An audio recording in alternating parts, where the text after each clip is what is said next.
But yeah, so that's where my life's going right now.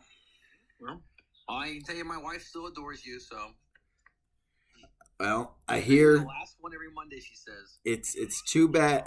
Yeah, I it's too bad that she's fighting for what she It's a for her tough job. pay. She I tells know. me she's trying to get a pay raise, and Well, that's they all she turned her flat does. out down. It was awful.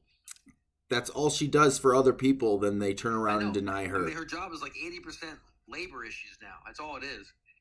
Yep, Yeah, it is. Kind of crazy. It's a weird world. So, it really is. uh, So go ahead and get started with telling so, me like so what you your gave me these positions. questions. Yeah, but what have your positions held been? What is like your personal professional experience or um, I mean, you want to know my current realms? job? Like my current? I'm president.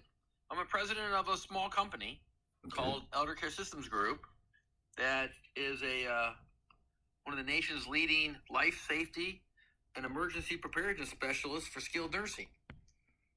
This year we'll be in more than 30 states actually, um, doing Wow. something relative to either life safety or EP for skilled nursing. So Wow. yeah, I mean it's been really good. I mean I've already flown almost 200,000 miles this year, and it's only half a year. Well, Yeah. it's great that you like to do that. Well, yeah. If I didn't like to do it, I'd really be miserable, I guess. But no, I mean, yeah, no. I've been in like I don't know 25 or I guess 25 states so far. Um, yeah, from the West Yeah. Coast to the. I mean, I've been from state of Washington to Maine, so Yeah. and from Maine to South Florida, so And you it's all also good. and you It's all also good. have history as a Well, yeah, administrator, correct? yeah. So I mean, I also have 30 years as a licensed healthcare administrator. I've owned 5 nursing homes, sold 5 homes. I've probably been the administrator of I mean, probably more than a dozen facilities. I mean, mostly as an interim. I Yeah. mean, I was the administrator of a couple of the buildings that I owned, not all of them. Um, so yeah, I mean, I've run lots of buildings, lots of different, and they're all different sizes. I mean, I've run assisted livings, I've run nursing homes, I've run, uh, I guess, small CCRCs, continuing care retirement communities, uh, but always on interim basis. I mean, I always, I have a fear of staying someplace. Well, I always had my consulting in the background, so I was never able to commit to anything 100%. So, All right.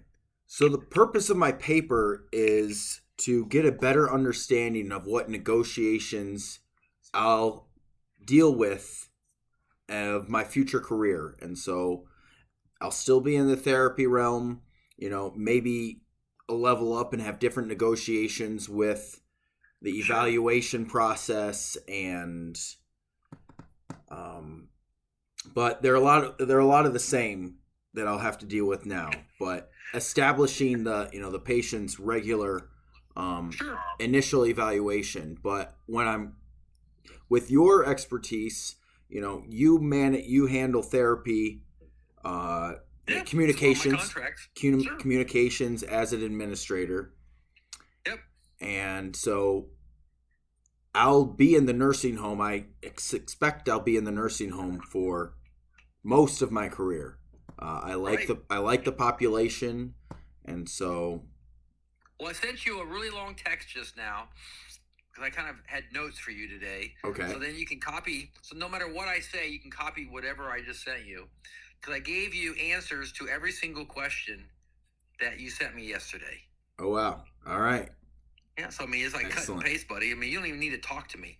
So, because I actually wrote it in my for you in the third person, believe it or not. So, um, but yeah, I mean, like I saw the essence of what you're talking about is negotiation. hmm And who do I negotiate? I mean, you negotiate with everybody. I mean, staff. I mean, you already said like staff. Sherry negotiates on behalf of staff for pay raises, and so do we. I've negotiated with staff. I've negotiated with union contracts. I've had two of my buildings were union, and so I had to negotiate that union contract. And then, of course, you negotiate. I mean, I don't know if it's all really negotiation, but problem solving. I mean, it's hard to negotiate when you have family conflicts or family complaints. You don't negotiate that away necessarily. I know I listed that there, but conflict resolution. I mean, a Yeah. lot of it. And what I didn't tell you there, I was a state ombudsman for long-term care for the Oh first wow. 9 years of my life. So, a lot of my training, the beginning of my career, was all about. I mean, I went through negotiation certification for negotiation settlements to negotiate all kinds of problems, not just contract issues, but conflict resolution. Yeah. Um, I mean, people negotiation, interaction, a lot of times interaction where you're looking for a goal in mind, trying to think get a about like goal when in we mind. all go skiing, we negotiate where we're going to eat dinner, for God's sakes. I mean, it is a negotiation. It doesn't Yep. sound like one, but one person likes tacos, one person wants steak, one person wants this. And remember how we always Absolutely landed on a restaurant? I mean, that's really a negotiation. Yep. It's as weirdest or simplest forms. And then, of course, over the years, I'm in my career, as part of my state association, I'm a board member of the OI Healthcare Association, and with my ombudsman experience previously and my regulatory experience, I've worked with the Department of Health on developing licensure rules on behalf of the state of resident, on the state of Ohio's licensure rules. Well, that's a huge negotiation. You get trade associations, you get other interested parties, and you get the health department, and you have to negotiate. And it's usually by consensus ultimately. It's not a yes or no vote, so it's not by majority. It's a consensus issue. Yeah. And there's different ways to negotiate too. I mean, clearly, but like the Department of Health has always been a consensus. So there's always that, and then of course the other part of that, of course, is working with my staff, my department heads, and then of course owners. You negotiate there. The last bullet there was on budgets, financing, capital spending, whatever it is. I mean, money. You negotiate around money, the spending of money. Yeah. And so all those things, all those types of negotiations come into play at various times. I mean, honestly, on a daily basis, you negotiate every day. Something gets negotiated every day. For sure. And then if you look at, why do we negotiate? I mean, whether it's, as I said, vendors and physicians and families and regulatory bodies like surveyors or, whoever, staff. I mean, again, it's everybody you come in contact with. I really can't think of anybody who, I guess, I come in contact. I'll use you. If you worked with me as my PTA, I wouldn't negotiate with you. I don't negotiate typically with lines. I don't negotiate with nurse aides very often, but I have. Well, if I'm talking him into do overtime, if I'm talking him into an extra shift, if I'm talking, not talking them into, but negotiating into. Think about it. They want double time. I want to get time and a half. They want 2 days extra vacation. They want $3 an hour call-in pay. I mean, all that shit that we've been going through past 5 years is one big solid negotiation. Right. So I was even thinking like buy-in. You're negotiating people's buy-in. So everything that you do for your emergency preparedness programs, you've got to present it in a way to get people to buy into that and follow through. And then it goes back to like leadership styles, and you didn't ask me this, but there's different types of leadership styles. Yeah. The one I've always leaned on, and it's my natural, is charismatic leadership. So I've always tried to use my personality and charisma to get buy-in. To get people to agree with me, so that they will, because if you don't get the party across the table to agree with you, you'll never get anywhere. Because you can't. So yeah, you're absolutely right. And then of course the challenges of negotiation are just any kind of constraints, whether it's financial constraints, time constraints. It could be, time and money is everything. Because my ongoing joke everywhere is time and money can solve all problems. I mean, everything. Right. Everything can be solved with people and money. You can build the pyramids with people and money. So in the end, it's how you solve everything. I have to walk around real quick because I'm going to have to plug my computer in while I talk to you. But, so no, the constraint is ultimately just that. It's a function of labor and a function of money. So, I wrote there power and balance, and there's always some of that.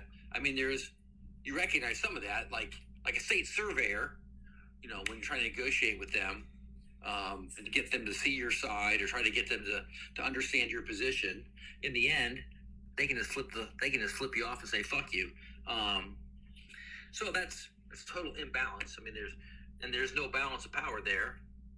Whereas, and then that's even like between the nurse aide and the administrator, there's a serious balance of power. Because, and then like same thing is I'm not negotiating with my owner or an owner. There's a balance of power issue. So, but it's not. And so you have to kind of somehow recognize it, and that's how you set up your negotiation. I mean, you can't ask. If there's a huge imbalance, you can't ask for the whole world because you're never going to get it. So you have to be careful what you're asking for, and then you have to be careful what you give in on. But you have to understand, what ultimately you're trying to achieve. I mean, first of all, before any negotiation, for anything, you have to, as a negotiator, at least one party has to know what your goal in mind is, what your need is. I mean, do you need another shift of staff? Do you want a good price? Do you want a more fair, or let's say less regulatory process, or maybe less regulation in some rule? What is that? And then, of course, part of this is too. I mean, we did this a lot of times with like state licensure for nursing homes. The whole idea of a win-win. I mean, there's no way we can get everything we want, the nursing home side, provider side, but at the same time, the state can't get everything it wants either. I mean, the state would prefer to get a lot more regulations sometimes. Like several years ago, they published all this water management and Legionella stuff that was way excess as a federal, and they tried to, and then that just fell on deaf ears, and we just raised hell and put bricks under it, and they just had to delete it because there was no way it was ever going to, become statutory requirements. Yeah.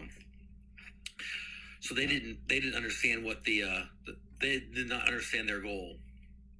No, I mean, as I said, everything's a negotiation. I mean, whether it's department heads, nurses, I mean, everything. I mean, that's part of what I miss on a daily basis, because I don't do any of that anymore. I don't negotiate contracts. I mean, they have to negotiate with me the price of my contract, but I just tell them a price. So I guess they're the ones that have to negotiate sometimes. I just have a price. Sometimes I may give a different price or negotiate something, but it's not the same. And then my job now is really more just direct service. It's like your job. You're a therapist. There's no negotiation. You have a service plan and you're going to deliver it. I mean, you don't. Now, maybe you have to. Sometimes I guess you negotiate with patients to get out of bed in the morning. Oh yeah. Talks about that sometimes. Yeah. Absolutely. That's between you and the patient. But the care plan you're delivering is never changing. I mean, you just have to talk them into getting dressed and getting up, so they don't feel like any good. And I get that.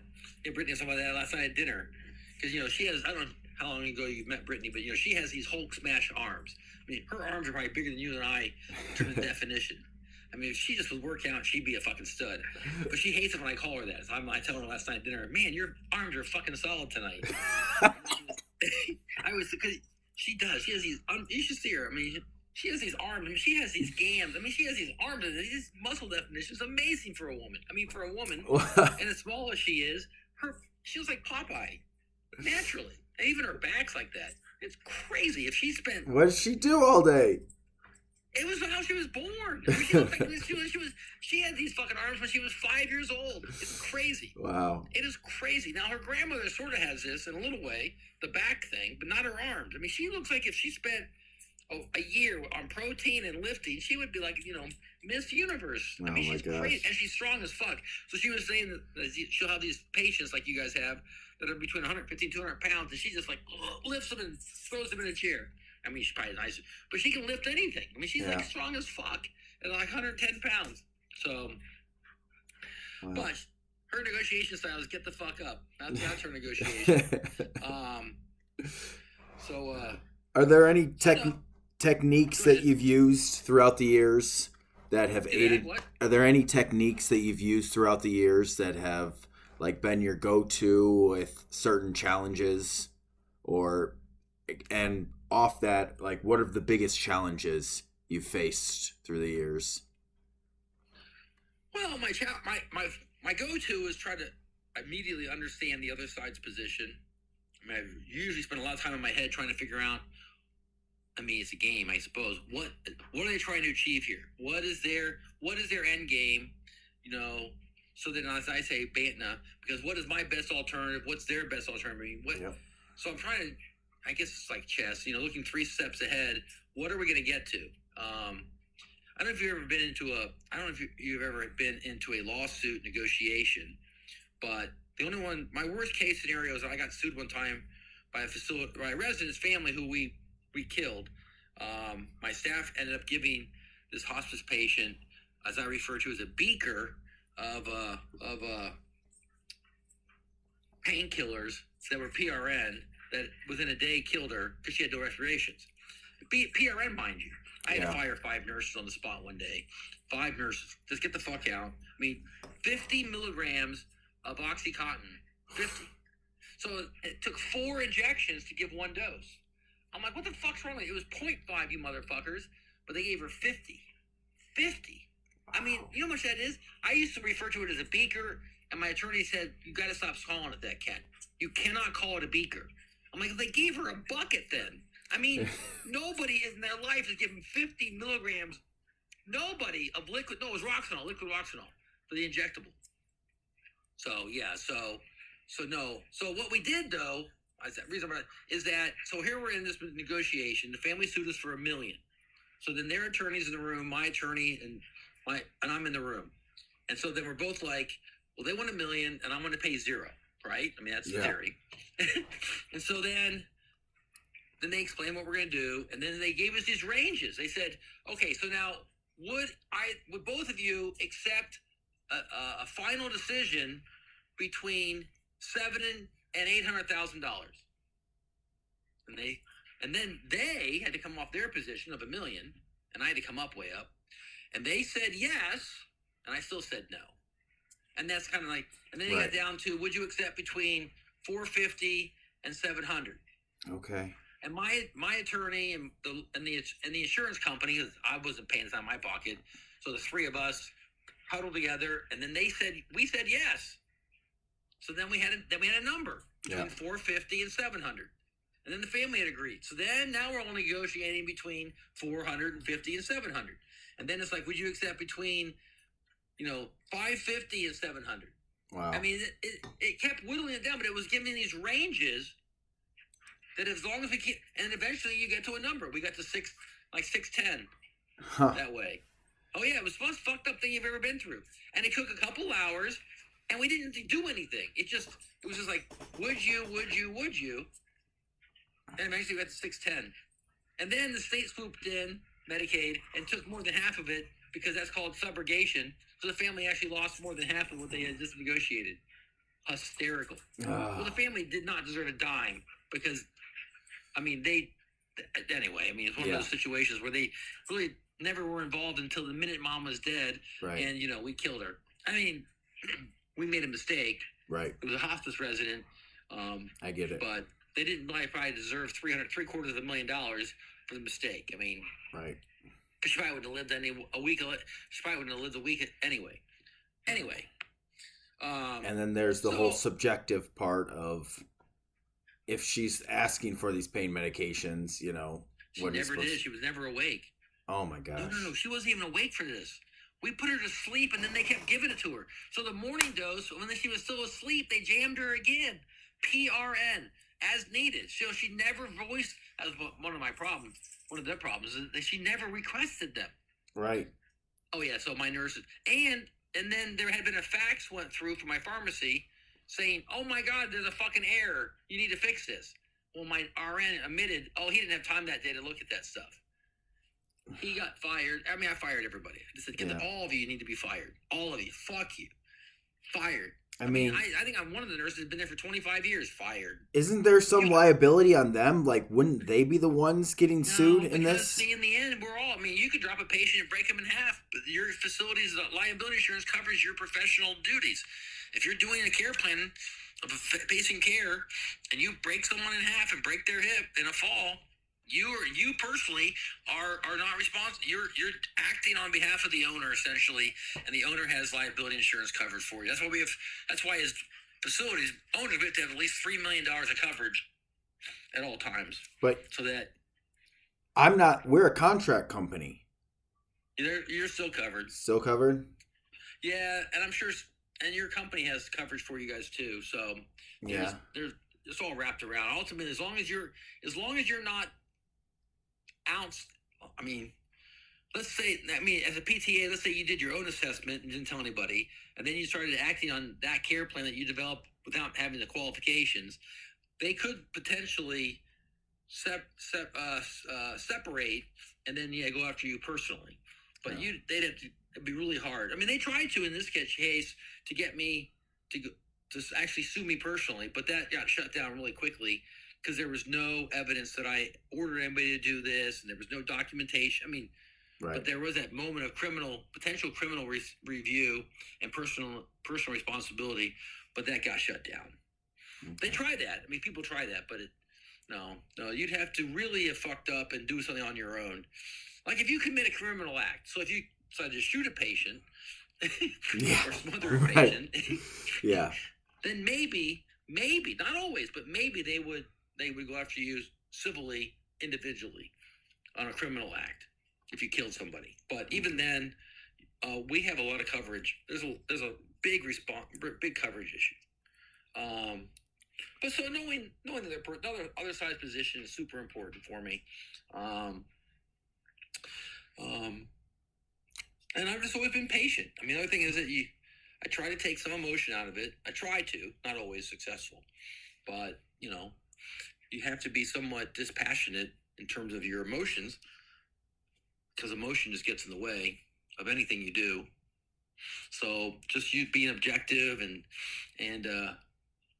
trying to be empathetic, but understanding. But yeah, you just try to be patient and understanding. And then, I mean, and as a guy, I sort of joke with this. As guys, sometimes we can just let things work themselves out for a couple days and come back to it. Whereas I think women just have to keep, digging and digging and digging and talking and talking. I'm like, just shut up, and we'll come back in 2 days. Yeah. And sometimes, look at Sherry. She never fucking stops. It's like, just let things work out the way they're supposed to. Because remember, I believe everything in life works out the way it's supposed to. Think about it, Ben. Everything works out. Whether that's what you wanted, or that's how you tried to get it to work out, or that's even the best thing that you thought would work out. It doesn't matter. Everything works out the way it's supposed to. And so sometimes you just have to let things work their way out. So sometimes when you're at an impasse, you just need to come back in a couple of days and try it again. Mm-hmm. Now, it's a little harder sometimes, like in situations like family complaints, because you're not going to tell family, look, we don't agree, shut the fuck up, come back in 2 days and we'll discuss this again. But sometimes, like in a contract negotiation, like with the union, sometimes I did this, where we just said, we don't agree. I mean, we got to situations like, we don't agree. They wanted $10 an hour increase, I wanted $1 kind of thing. Look, guys, we don't agree today. We agreed on, we had other things we talked about today. And so you set the rules of like, we're only going to talk for 1 hour. We're going to try to squeeze in our 2 hours. And then we'll bring it back in a week or two, whatever our next scheduled meeting is. And so part of that is just, just taking a deep breath and coming back to the table. Like, gives both parties time to think. Yeah. A lot of times. And that's, and that's always seemed to work for me too. In those situations. And that's the same thing with like my boss. Like in budgets, facility budgets. We get to these budget negotiations. It's been a while, but you're negotiating, salaries and vacation. All the things in a budget. And sometimes you're just like, okay, I just need a break. You just need to take a break. Enough numbers. Let's pick this up tomorrow. Or to the next a couple of days. And that's usually best. That is usually best, because then everybody has a little time to think about stuff. And it's helpful. Last thing, like just looking through some of your notes here, looking for some extra information in some of the areas, like creative problem solving tactics for when you've been successful. Is there anything that we haven't talked about yet, or maybe just reiterate what we have? No, I mean, I had a bullet that you bring in a third party. I mean, I've never been in like contract negotiations like a mediator, like they do for like mediated contracts for like baseball or something like that. But I mean, sometimes I have agreed to. It says the ombudsman there. I used to be used like that. People would want to bring in the ombudsman to just listen theoretically. Yeah. Not necessarily weigh in, but we always did. And I've done that for facilities too, as a consultant. I mean, and I've had people. There was a building in Springfield that was getting in a ton of trouble for their sprinkler system failing, but the administrator and the corporation just did not understand the state fire marshal and the fire department's position. They don't understand all the technical stuff around sprinklers. So I said initially, look, I'll just come in and listen. Well, it ended up I was the one that negotiated everything on behalf of the facility because they did not understand. So when there's a knowledge imbalance, you may want to bring somebody in a really technical situation. But that's kind of rare. But I mean, bringing a third party in sometimes can be helpful. Yeah. And again, that very last one, you have frame proposals. So both sides, what you can't do in a successful negotiation is try to win at all costs or make the other party feel like they lost. Because if you win and they lose, no one's ever gonna to come to a conclusion. No one likes to lose. Right. I mean, we all like to win. I mean, and so you have to make sure both parties feel at least some level of satisfaction with what was this agreed to. Yeah. And that was always hard.